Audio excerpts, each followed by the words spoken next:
Good morning students. આપણે છેલ્લે પાઠ 2માં આહારના ઘટકોમાં ખાદ્ય સામગ્રીમાંથી સ્ટાર્ચનું પ્રમાણ કેવી રીતે શોધાય તેમજ ખાદ્ય સામગ્રીમાંથી પ્રોટીનનું પ્રમાણ કેવી રીતે શોધાય એ જોયું હતું. સાથે સાથે આપણે કોષ્ટક 2.2 ખાદ્ય પદાર્થોમાં હાજર પોષક તત્વો એના જવાબો પણ મેં લખાવ્યા હતા અને એમાં પણ સ્ટાર્ચ તેમજ પ્રોટીન આ બંને કેવી રીતે શોધાય એ પણ જોઈ ગયા હતા. હવે અત્યારે આજે આપણે ખાદ્ય સામગ્રીમાંથી ચરબીનું પ્રમાણ કેવી રીતે શોધવું એ જોઈશું.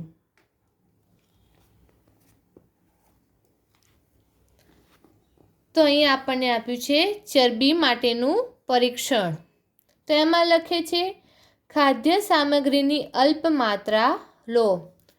કોઈ પણ ખાદ્ય સામગ્રી તમારે લેવાની છે, એ રાંધેલી હોય કે પછી કાચી હોય, કોઈ પણ તમારે ખાદ્ય સામગ્રી લેવાની છે. ત્યારબાદ તેને એક કાગળમાં વીંટીને છૂંદો. એક કાગળ લેવાનું તમારે, એ કાગળમાં એક ખાદ્ય સામગ્રી મૂકવાની. એ રાંધેલી હોય કે કાચી હોય એને એક કાગળમાં મૂકીને એને આમ કરીને આમ જેમ આપણે કાગળ વીંટીએ છીએ એમ વીંટી દેવાની. ત્યારબાદ એ કાગળને દબાવો તમે કાં તો એને છૂંદો. ધ્યાન રાખો કે કાગળ ફાટી ના જાય. સાથે સાથે આપણે એ પણ ધ્યાન રાખવાનું છે કે જે કાગળમાં આપણે ખાદ્ય સામગ્રી મૂકી છે, જે કાગળમાં આપણે રાંધેલી વસ્તુ કે કાચી વસ્તુ વીંટીને મૂકી છે અને જેને આપણે દબાઈએ છીએ, જેને આપણે છૂંદીએ છીએ, એ કાગળ ફાટવું જોઈએ નહીં. હવે કાગળને ખોલીને સીધો કરો તથા ધ્યાનપૂર્વક જુઓ. ત્યારબાદ આપણે કાગળ આમ સીધું ખોલી દેવાનું છે. જો આ રીતે કાગળ આપણે ગોળ કર્યું હોય, અંદર કોઈ ખાદ્ય સામગ્રી મૂકી હોય અને આમ દબાયું હોય કે છૂંદ્યું હોય, ત્યારબાદ આપણે એ કાગળને ધીમેથી સીધું કરી લેવાનું છે અને ધ્યાનથી એ કાગળને જોવાનું છે. શું તેના પર તેલી ડાઘા એટલે કે ધબ્બા છે? હવે આ કાગળ ઉપર આપણે જોઈશું કે આપણે આ કાગળમાં ખાદ્ય સામગ્રી જે છૂંદી છે, દબાઈ છે, તો એ કાગળ ઉપર કોઈ ડાઘા છે જે તેલ જેવા દેખાતા હોય? કાગળને પ્રકાશને સામે લાવો. એ કાગળને હવે સૂર્ય જે પ્રકાશ હોય, સૂર્યના કિરણો, સૂર્યપ્રકાશમાં એની સામે લઈ જવાનું. શું તમને ધબ્બામાંથી પસાર થઈને આવતો ધૂંધળો પ્રકાશ દેખાય છે? જો એમાં ડાઘા પડ્યા હોય તો ત્યારે તમારે જોવાનું કે ડાઘાને જ્યારે આપણે પ્રકાશમાં લઈ જઈએ છીએ અને એ ભાગમાંથી જોઈએ છીએ કાગળના, તો એની આરપાર આપણને થોડું થોડું એ ઝાંખું ઝાંખું દેખાય છે કે થોડો ઘણો પ્રકાશ આવતો દેખાય છે? કાગળ પર તેલના ડાઘા લિપિડ એટલે કે ચરબીની હાજરી સૂચવે છે. જો આપણે ખાદ્ય પદાર્થ લીધો છે, એને આપણે કાગળમાં વીંટીને છૂંદ્યો છે, દબાયો છે, ત્યારબાદ આપણે કાગળ ખોલીએ અને એ કાગળ પર તેલના ડાઘા જેવું આપણને દેખાય તો એને ચરબી કહેવાય. તો એ ખાદ્ય પદાર્થમાં ચરબી છે એવું ગણવામાં આવે છે. પોઈન્ટ કરીને લખો.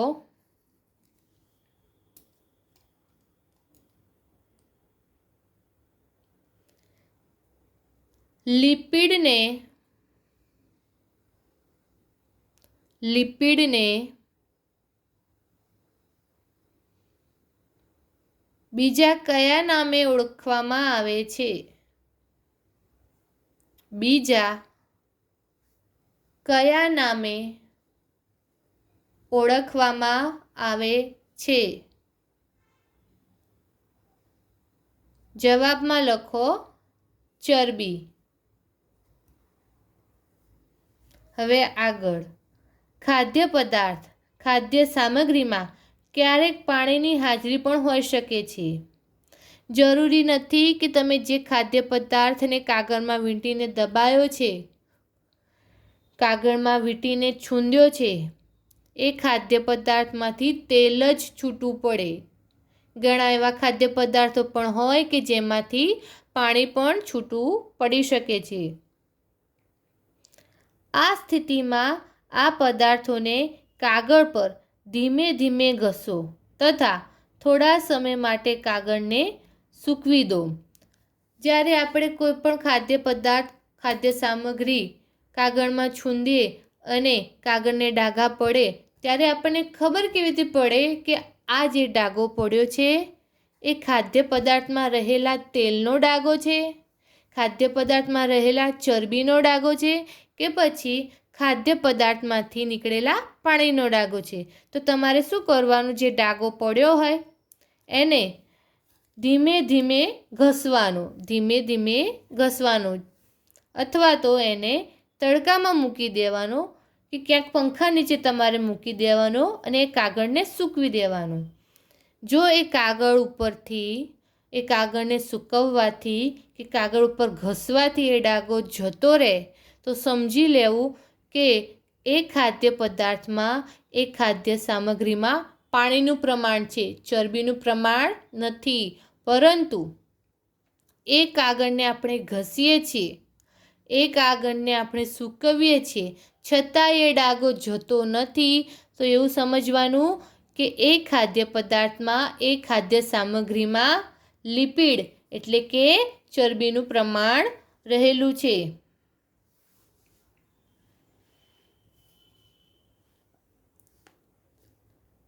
આપણે 3 પોષક દ્રવ્યો કાર્બોદિત, પ્રોટીન તથા ચરબી માટે ખાદ્ય પદાર્થોનું પરીક્ષણ કર્યું.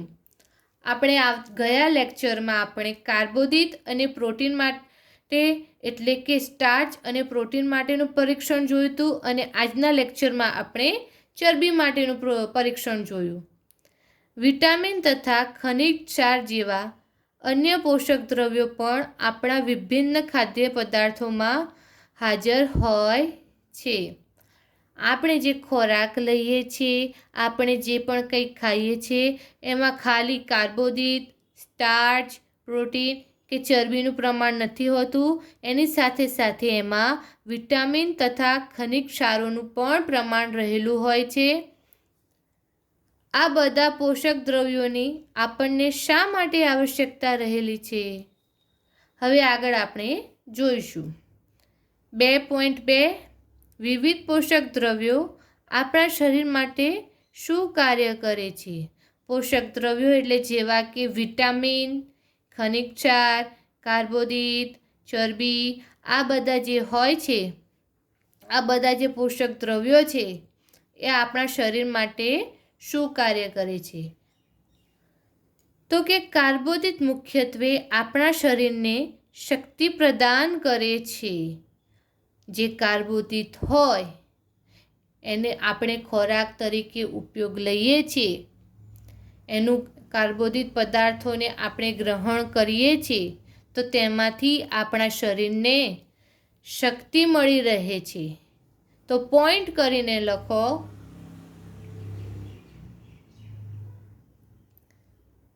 કાર્બોદિત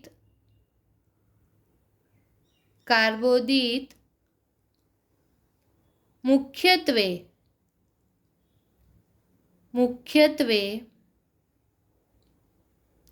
આપણા શરીરને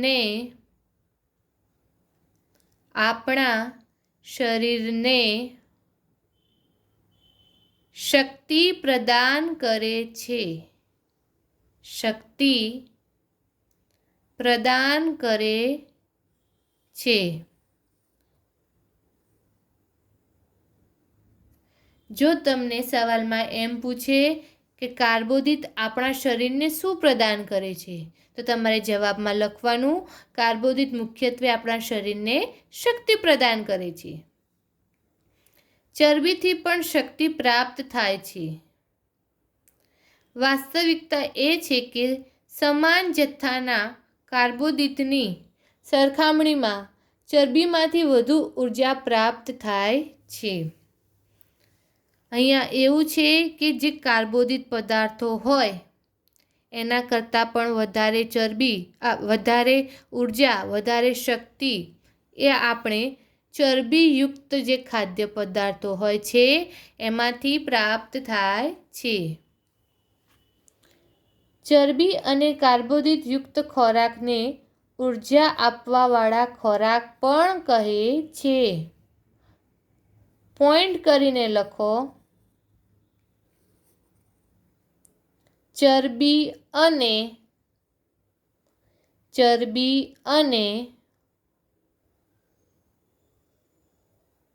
કાર્બોદિત યુક્ત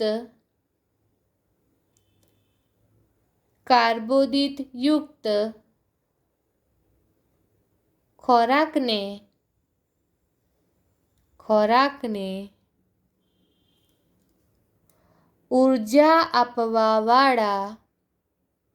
ઉર્જા આપવાવાળા ખોરાક પણ કહે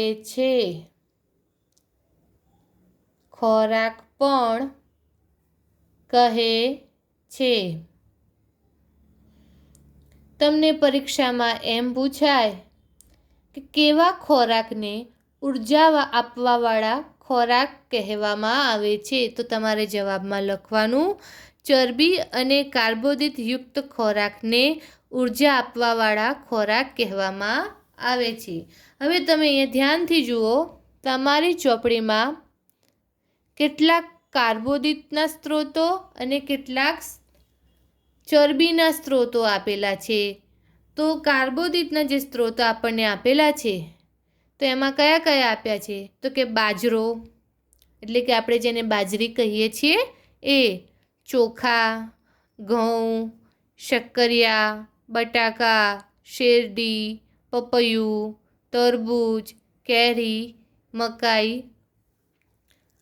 આ તમે સરળતાથી સમજી શકશો કારણ કે દરેકના નામની સાથે સાથે એમની આકૃતિ પણ આપણને આપેલી છે. તો આ જે બધા છે બાજરી, ચોખા, ઘઉં, શક્કરિયા, બટાકા, પપૈયું, શેરડી, તરબૂચ, કેરી, મકાઈ, આ બધા ખાદ્ય પદાર્થોનો સમાવેશ કાર્બોદિત યુક્ત ખોરાકમાં થાય છે. ત્યારબાદ નીચે આપણને જે બે આપેલા છે એ બે ચરબી ધરાવતા ચરબીના સ્ત્રોતો છે. ચરબીના સ્ત્રોતોને પણ બે ભાગમાં વિભાજિત કરેલા છે: વનસ્પતિ સ્ત્રોત, પ્રાણી સ્ત્રોત. કારણ કે કેટલાક ખોરાક એવા છે, કેટલાક ખાદ્ય પદાર્થો એવા છે જે વનસ્પતિમાંથી આપણને મળી રહે છે અને એ જે વનસ્પતિમાંથી આપણને ખોરાકો મળે છે તે ખોરાકોમાં આપણને ચરબીનું પ્રમાણ જોવા મળે છે. તેવી જ રીતે ઘણા બધા એવા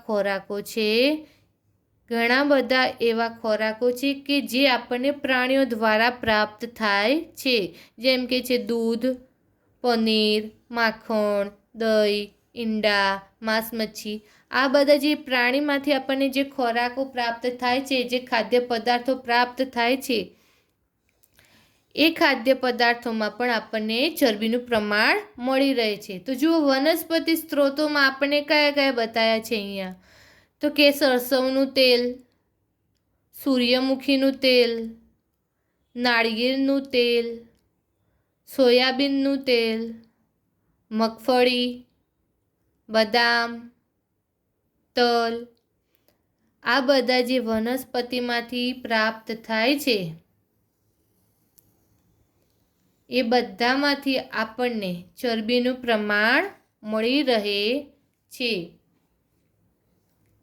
તમે અહીંયા ધ્યાનથી જુઓ, સૂર્યમુખીનું તેલ છે, સરસવનું તેલ છે, નાળિયેરીનું તેલ છે, સોયાબીનનું તેલ છે. પછી આપી છે મગફળી, જેને આપણે સિંગ તેલ પણ કહીએ છીએ. મગફળી જ્યારે પીસાય તેમાંથી તેલ મળે અને જે તેલ નીકળે છે આપણે ખોરાકમાં ખાદ્ય પદાર્થ તરીકે પણ ઉપયોગમાં લઈએ છીએ.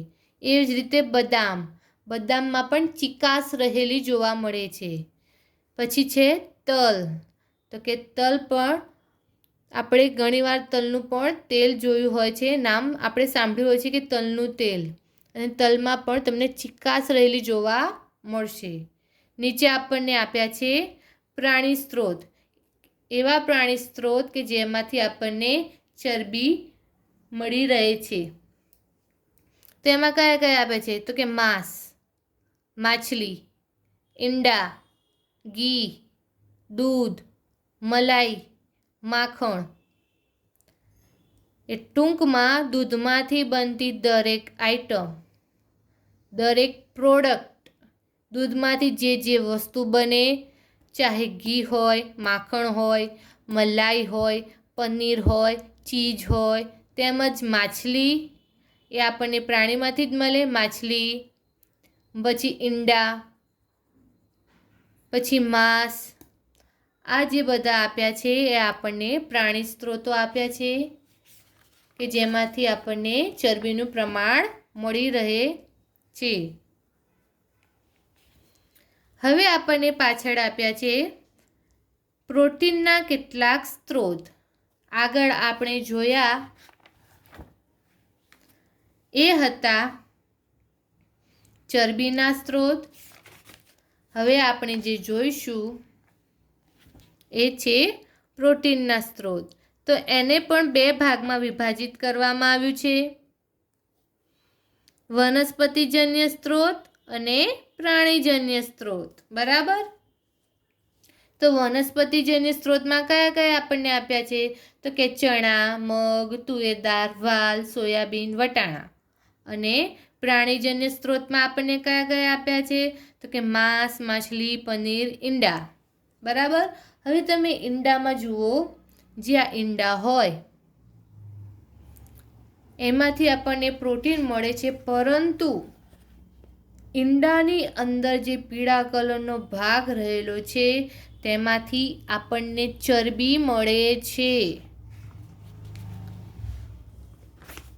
બરાબર. હવે આપણે આગળ જોઈશું પ્રોટીનની આવશ્યકતા શરીરની વૃદ્ધિ તથા સમારકામ માટે હોય છે. પ્રોટીનયુક્ત ખોરાકને શરીરવર્ધક ખોરાક પણ કહે છે. જો તમારા શરીરમાં પ્રોટીન ના હોય, પ્રોટીનની કમી હોય, તો તમારા શરીરની વૃદ્ધિ થઈ શકતી નથી.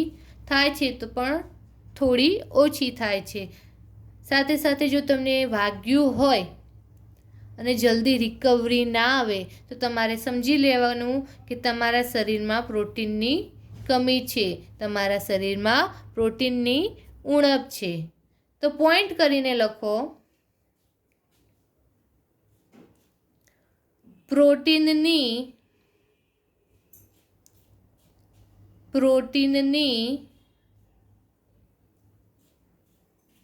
આવશ્યકતા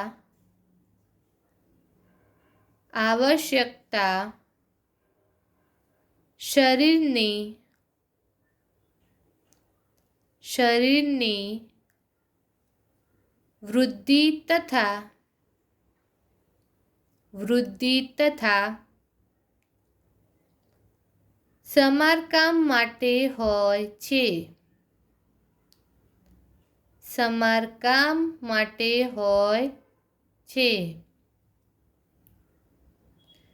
જો તમને પરીક્ષામાં એમ પૂછે કે પ્રોટીનની આવશ્યકતા શરીરમાં કેમ હોય છે, તો તમારે લખવાનું પ્રોટીનની આવશ્યકતા શરીરની વૃદ્ધિ તથા સમારકામ માટે હોય છે. સાથે સાથે નીચે પોઈન્ટ કરીને લખો, પ્રોટીનયુક્ત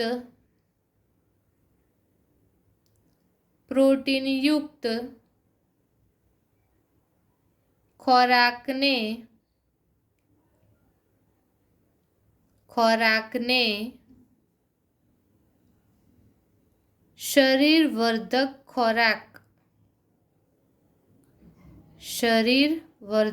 ખોરાક પણ કહે છે.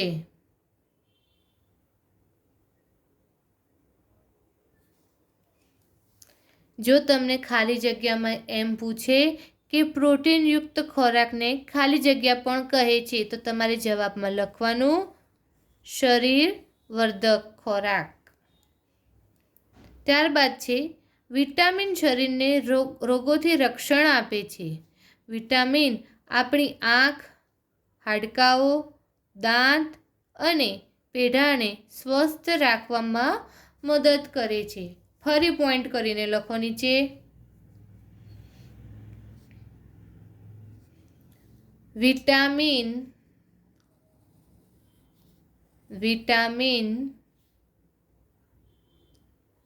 શરીરને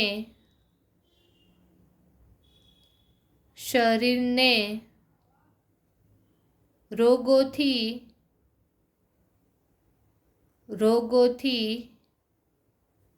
રક્ષણ આપે છે.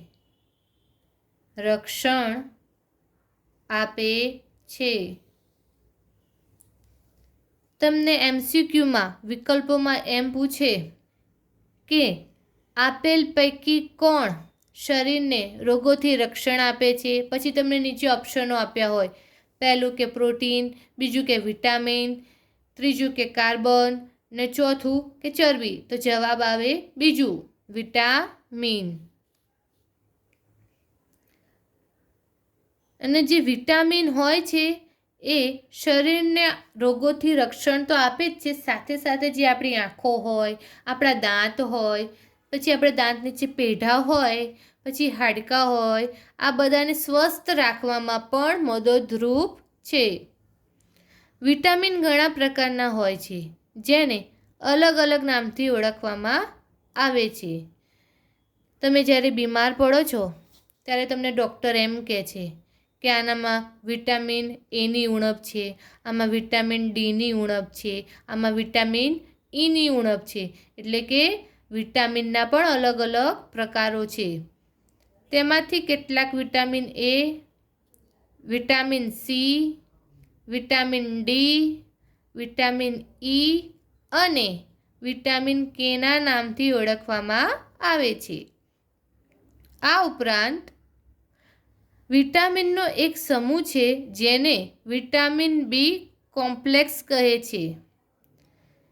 વિટામિનના સમૂહને વિટામિન બી કોમ્પ્લેક્સ કહે છે. ઘણીવાર તમે એવું પણ સાંભળો છો કે તમે ડૉક્ટર પાસે જાઓ ચેક કરાવવા, ત્યારે ડૉક્ટર તમને એમ કહે છે કે તમારામાં વિટામિન બીની ઉણપ છે. તો જ્યારે તમને એમ કે વિટામિન બીની ઉણપ છે તો સમજી લેવાનું કે આ બધા વિટામિનની તમારામાં ઉણપ છે.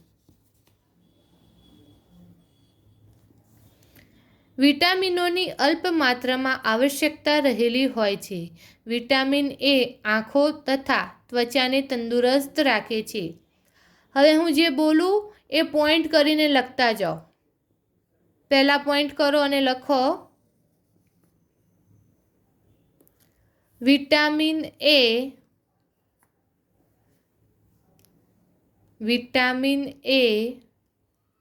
આંખો તથા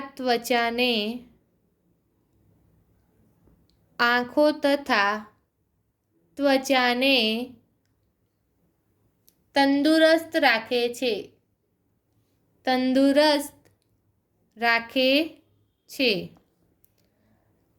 પછી બીજે નીચે એરો મારીને લખો, નીચે બીજો એરો મારો અને એમાં લખો વિટામિન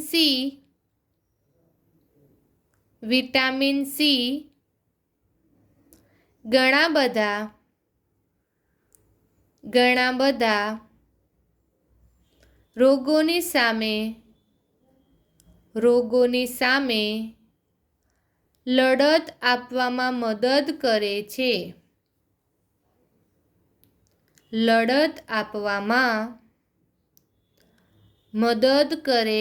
છે.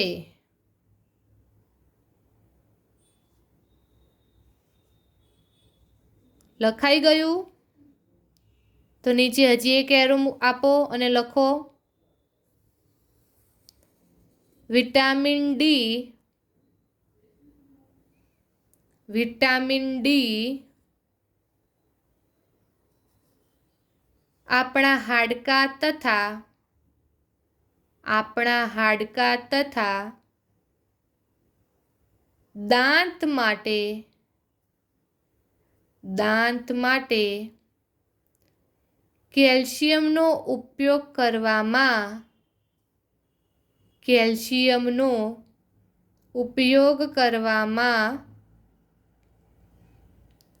આપણા શરીરની મદદ કરે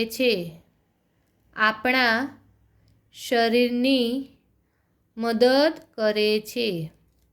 તો આ 3 પોઈન્ટ મેં જે તમને લખાયા, વિટામિન એ, વિટામિન સી અને વિટામિન ડી, પરીક્ષામાં તમને કોઈ પણ એક વિટામિનનું કાર્ય પૂછે કે એની જરૂર કેમ હોય છે તો તમારે આ બધા જવાબો લખવાના રહેશે. હવે તમને નીચે કેટલીક આકૃતિઓ આપી છે. આ આકૃતિઓ એવી છે કે જેના દ્વારા આપણે જાણી શકીએ છીએ કે શેમાં વિટામિન એ રહેલો છે, શેમાં વિટામિન બી રહેલો છે, શેમાં વિટામિન સી રહેલો છે અને શેમાં વિટામિન ડી રહેલો છે. તો જે આ પહેલી આકૃતિ છે એ ખાદ્ય પદાર્થોમાં વિટામિન એના સ્ત્રોતો રહેલા છે. તેમાં કયા કયા છે? તો જો દૂધ છે, માછલીનું તેલ છે, પછી પપૈયું છે, કેરી છે, આ બધા જે છે એમાં વિટામિન એના સ્ત્રોતો રહેલા છે. પછી આકૃતિ 2.7 જે આપી છે એમાં વિટામિન બીના સ્ત્રોતો આપણને આપેલા છે. એવી જ રીતે આકૃતિ 2.8માં આપણને વિટામિન સીના સ્ત્રોતો આપેલા છે. તો કે વિટામિન સી શેમાંથી મળે? તો કે નારંગી, ટામેટાં, જામફળ, લીંબુ, આમળા, જે ખાટા ખાદ્ય પદાર્થો હોય છે તેમાંથી આપણને વિટામિન સીના સ્ત્રોતો મળે છે. અત્યારે કોરોનામાં તમે સૌ જાણો છો કે ડૉક્ટર તમને એમ જ કહે છે કે ખાટું ખાવાનું. એ એટલા માટે કે જે વિટામિન સી છે એ આપણને બધા રોગોની સામે લડત આપવામાં મદદ કરે છે. અને વિટામિન સી બોડીમાં, શરીરમાં વધારવા માટે આપણે ખાટા ખાદ્ય પદાર્થો ખાવા પડે. તો એમાં શું શું ખાઈ શકો તમે? નારંગી, જામફળ, ટામેટાં, લીંબુ, આમળા, આ બધું તમારે ખાવાનું, બરાબર? ત્યારબાદ આકૃતિ 2.9. આકૃતિ 2.9 જે આપી છે આપણને એમાં આપણને વિટામિન ડીના સ્ત્રોતો આપેલા છે. તો કે આપણને વિટામિન ડી શેમાંથી મળે? તો કે દૂધ, માખણ, યકૃત, માછલી, ઈંડા છે, આ બધામાંથી આપણને વિટામિન ડી મળે છે. આવતા લેક્ચરમાં આપણે બીજા સ્ત્રોતો જોઈશું કે જેમાં ફોસ્ફરસના સ્ત્રોત હોય, કે અમુક ખાદ્ય પદાર્થમાં આયોડિનના જે સ્ત્રોતો હોય, આયર્નના સ્ત્રોતો હોય, કેલ્શિયમના સ્ત્રોતો હોય, એ બધા આપણે આવતા લેક્ચરમાં જોઈશું. પરંતુ આજે મેં જે પણ કંઈ ચલાવ્યું છે અને જે બોલીને લખાયું છે એ બધું કમ્પલસરી દરેક જણે પોતાના ચોપડામાં ઉતારવાનું જ છે. ઘણા સ્ટુડન્ટો ચોપડા બતાવવા આવે છે ત્યારે જે લખાયું હોય એ લખેલું હોતું જ નથી. અને હું પૂછું છું કેમ નથી લખેલું હતું તો મને એમ કહે છે કે મેં ફક્ત અને ફક્ત તમે જે બોલતા હતા એ લાઈન નીચે અંડરલાઈન કરી છે ચોપડીમાં. એવું ચાલશે નહીં, તમારે ચોપડામાં લખવાનું જ રહેશે.